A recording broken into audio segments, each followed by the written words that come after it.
اس پہ یہ جملہ پنجابی میں یاد رکھیے گا کہ ماواں روزانہ حسین نہیں جمدیاں بھائی، حسین حسین ہی سی، روزانہ بائیں حسین نہیں پیدا کر سکتی۔ اسی زمانے میں کتنے صحابہ تھے، بڑے بڑے جیے صحابہ، اور میں نے مسئلہ نمبر 55A میں بخاری اور مسلم کے حوالے سے سیدنا ابو ہریرہ رضی اللہ تعالیٰ عنہ کی وہ روایت بیان کی تھی کہ اگر میں بتا دوں وہ دوسری باتیں جو نبی صلی اللہ علیہ وسلم نے مجھے سکھائی ہیں تم میرا گلا کاٹ دو، اور وہ ساتھ ہی تفسیر بھی آ گئی تھی اس میں ہی صحیح بخاری میں ہی کہ نبی صلی اللہ علیہ وسلم نے قریش کے ان لڑکوں کے نام، ان کے ماں باپ کے نام سیدنا ابو ہریرہ کو بتائے تھے جن کے ہاتھوں امت کی تباہی ہونے والی تھی، اور وہی حکومت میں بیٹھے ہوئے تھے بنو امیہ۔ ابو ہریرہ ڈرتے تھے ان کے نام بتاتے ہوئے، انہوں نے اپنی جان بچائی، اور یہ جائز ہے، ایمان کے لوز درجے پر یہ جائز ہے، ہم سے خیر بہت اپ ہے، لیکن سیدنا حسین کا منصب عام صحابی والا نہیں تھا۔ آل محمد صلی اللہ علیہ وسلم کا کسی بات کو ایکسپٹ کرنا وہ دین کا حصہ بن جائے، کیونکہ وہ آن دا بہاف آف پروفٹ تھے۔ اسی لیے بھائیو دیکھو کہ سب سے زیادہ زور ہی اسی پر تھا کہ حسین کو کسی طریقے بیعت پہ آمادہ کرو۔ یار پوری دنیا نے بیعت کر لی، جان چھوڑو، ایک حسین نے نہ کی تو کیا ہو گیا؟ لیکن ان کو پتا تھا کہ اس گھرانے کی بیعت شامل ہوگی تو مہر لگ جائے گی کہ یار یہ بنو امیہ کی جو یہ بدماش حکومت ہے یہ بالکل ٹھیک ہے، اسلامی حکومت ہے، ورنہ تو صحابہ تو اور بھی بہت تھے، حضرت حسین ایک اکیلے صحابی تو نہیں تھے۔ تو آل محمد کا جو صلی اللہ علیہ وسلم ان کا جو منصب ہے وہ عام منصب نہیں تھا، ان کے جینز پروفٹ کے جینز تھے، ان کا خون پروفٹ کا خون تھا صلی اللہ علیہ وآلہ وسلم۔ اور آج کل یہ جو جمعے پڑھائے جا رہے ہیں چند ناسبیوں کی طرف سے، ناسبی کہتے ہیں، یہ پوری ٹرمز میں نے حسینیت والے لیکچر میں بتائی، ناسبی ان کو کہتے ہیں جن کے دلوں میں سیدنا علی کے لیے بغض ہو، اور یزیدی جو میں نے ٹرم ڈیوائز کی ہے جن کے دل میں سیدنا حسین کے لیے بغض ہو اور یزید کے فضائل سنائیں۔ چند ناسبی اور یزیدی جو زیادہ تر تو دیوبندیوں اور اہل حدیثوں میں گھسے ہوئے ہیں، ان کا لبادہ اوڑھ کے، میں یہ نہیں کہتا دیوبندی اہل حدیث کا منہج یہ ہے، معاذ اللہ، ان میں بہت اہل محبت لوگ ہیں، اہل بیت سے محبت رکھنے والے، لیکن ان میں گھس گئے ہیں، اور اب کچھ بریلویوں میں بھی آنا شروع ہو گئے ہیں، کیونکہ روٹی کا مسئلہ ہے نا، ایسی چٹخارے دار باتیں کرنی ہے جس سے روٹی اور چندہ اکٹھا ہو گیا، کیا بات کر دی۔ تو یہ اس محرم میں مجھے فیڈ بیک ملی، تو میں اب یہ چاہ رہا ہوں کہ یہ پول بھی ان کا کھول دوں۔ ایک روایت عام ٹی وی پہ بھی آ کے بعض بے شرم بیان کر رہے ہیں، ان کو شرم نہیں آتی کہ اس کی اتھینٹسٹی کیا ہے اس روایت کی، اور میں سمجھتا ہوں کسی بندے کو آپ نے ٹیسٹر لگانا ہے کہ یہ عالم ہے یا جاہل، تو چیک کریں اگر یہ روایت بیان کرتا ہے تو سمجھ لیں پکا جاہل ہے۔ اور روایت آپ نے اکثر سنی ہوگی، اور جی حضرت حسین نے کربلا میں 3 شرطیں رکھی کہ یا مجھے جانے دو میں یزید کی بیعت کر لیتا ہوں، دیکھیں ذرا تماشا دیکھیں، یعنی جھوٹ وہ جس کے پاؤں ہی نہیں، اور یا مجھے کسی اسلامی سرحد پہ جانے دیں، یا مجھے مدینہ شریف واپس جانے دیں۔ یہ 3 شرطیں جی حضرت حسین نے رکھی تھی، وہ تو تیار تھے جی، اور وہ بس ابن زیاد نے سارا کام خراب کیا ماشاءاللہ۔ یہ تو اللہ نے ہمیں اپنے دور میں ایک واقعہ دکھا دیا ہے کہ مشرف صاحب کہیں گے جی میرا تو کوئی جناب قصور ہی کوئی نہیں ہے، یہ لال مسجد میں جو مسلمانوں کو ذبح کیا گیا یہ تو ان لوگوں نے کیا، سب کچھ اس کی حکم سے ہوا۔ تو مشرف تو واقعی وہ بھی قسمیں اٹھائے گا، جب یزید کو ڈیفینڈ کریں گے تو مشرف یزید سے بہتر ہے، پھر اس نے تو یہ عام مسلمانوں کو قتل کیا نا، تو یزید نے تو اہل بیت کو قتل کیا، 72 بندے شہید کیے ہیں جو صحیح سند سے ثابت ہے، 18 اس میں سے اہل بیت میں سے تھے اور 54 جو ہے دوسرے، تو وہ بھی ٹھیک ہے، پھر 18 آل رسول میں سے اس نے تو کوئی نہیں قتل کیا۔ تو یہ ساری تو بھائیو یہ جو ہے ایک روایت کا سہارا لیتے ہیں، وہ روایت میں آپ کو بتا دیتا ہوں، وہ روایت جو ہے حلال بن اصاف تابعی رحمۃ اللہ علیہ کا قول ہے، ایک تابعی کا قول ہے، ویسے کہتے ہیں مرفوع حدیث لے کے آئے،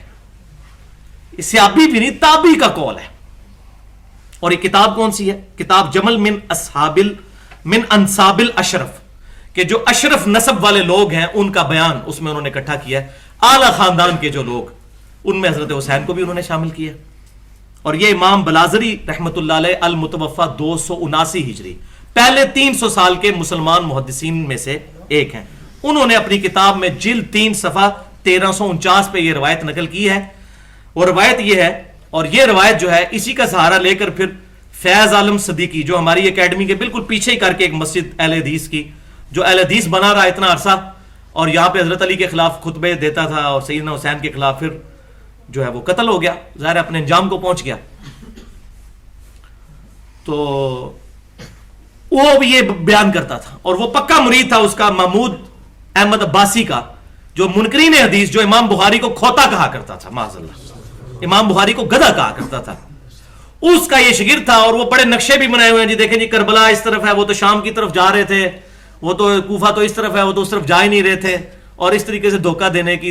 مس کرنے کی وہ فکر حسین کو کوشش کرتے ہیں. تو میں انشاءاللہ ان کا پول کھولتا ہوں. وہ روایت حلال بن اصاف رحمۃ اللہ علیہ کی جو روایت ہے وہ یہ ہے کہ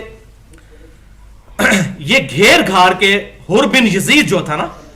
یہ سیدنا حسین کو گھیر گھار کے ایک خاص ٹریک کے اوپر لے آیا، اور بعد میں اللہ تعالیٰ نے اس کو ہدایت دے دی، حضرت حسین کے ساتھ شامل ہو گیا. تو وہاں پر اس روایت اس حوالے میں موجود ہے. حلال بن اصاف تابعی کہتے ہیں کہ عمر ابن سعد، شمر بن ذلجوشن اور تیسرا حسین بن نمیر، یہ حسین سواد والا ہے، سین والا نہیں، یہ تین بندے جو ہیں انہوں نے حضرت حسین کو گھیرا. تو سیدنا حسین رضی اللہ تعالیٰ عنہ نے کہا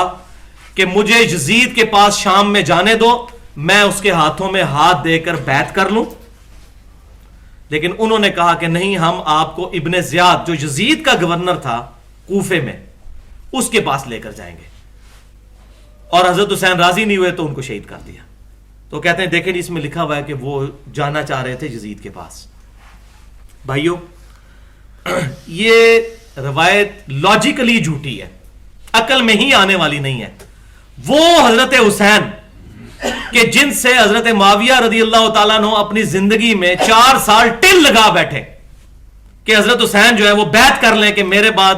یزید جو ہے وہ خلیفہ بنے گا. اس کا ذکر صحیح بخاری میں بھی اشارتاً موجود ہے کہ انہوں نے اپنی زندگی میں یزید کی بیعت لینا شروع کر دی تھی. حسینیت والے لیکچر میں نے کھول کے بتایا، صحیح بخاری سے بتایا الحمدللہ. حضرت معاویہ پوری زندگی زور لگاتے رہے 4 سال تک، اپنی خلافت کے آخری 4، بیعت نہیں کی حضرت حسین نے.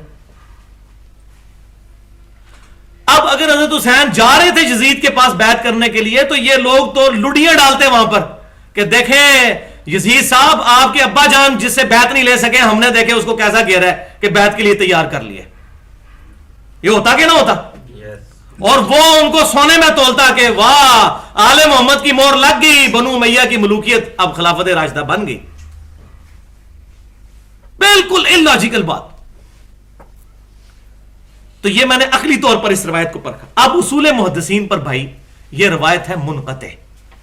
حلال بن اصاف تابعی رحمت اللہ علیہ کا واقعہ کربلا میں ہونا ثابت ہی کوئی نہیں ہے. ایک بندہ روایت بیان کر رہا ہے، اس نے یہ نہیں کہا کہ میں نے حضرت حسین سے خود سنا یہ، اس نے کہا یہ ہوا. وہ تو ہم بھی یہ کہ فلاں جگہ یہ واقعہ ہوا نہیں ہوتا. یہ سنا کے سننی والی بات ہے. اسی لیے شیخ زبیر علی زئی صاحب نے بھی اپنی کتاب فضائل صحابہ میں اس روایت کو لکھا، جو مئی 2010 میں جو ہے پبلش ہوئی، پیج نمبر 105 پہ انہوں نے یہ روایت لکھی اور ساتھ لکھا اسنادہ صحیح الی حلال بن اصاف، کہ اس کی سند تو صحیح ہے لیکن حلال بن اصاف تک جو بیان کر رہا ہے ادھر تک سند ٹھیک ہے کہ یہ اس نے کہا ہے، لیکن اس چیز کی کوئی گارنٹی نہیں ہے کہ یہ بات ہوئی بھی ہے، کیونکہ اس نے یہ نہیں کہا کہ میں نے حضرت حسین سے یہ بات سنی ہے. وہ سنا کے سنی، پڑھ پڑھا کے سنی نہیں. تو یہ منقطع روایت ہے. اور میری نومبر 2011 میں ٹیلی فونک ڈسکشن شیخ زبیر علی زئی صاحب کے ساتھ ہوئی، بڑی ڈیٹیل. اور میں نے کہا شیخ صاحب یہ اپنی کتاب سے آپ روایت باہر نکالیں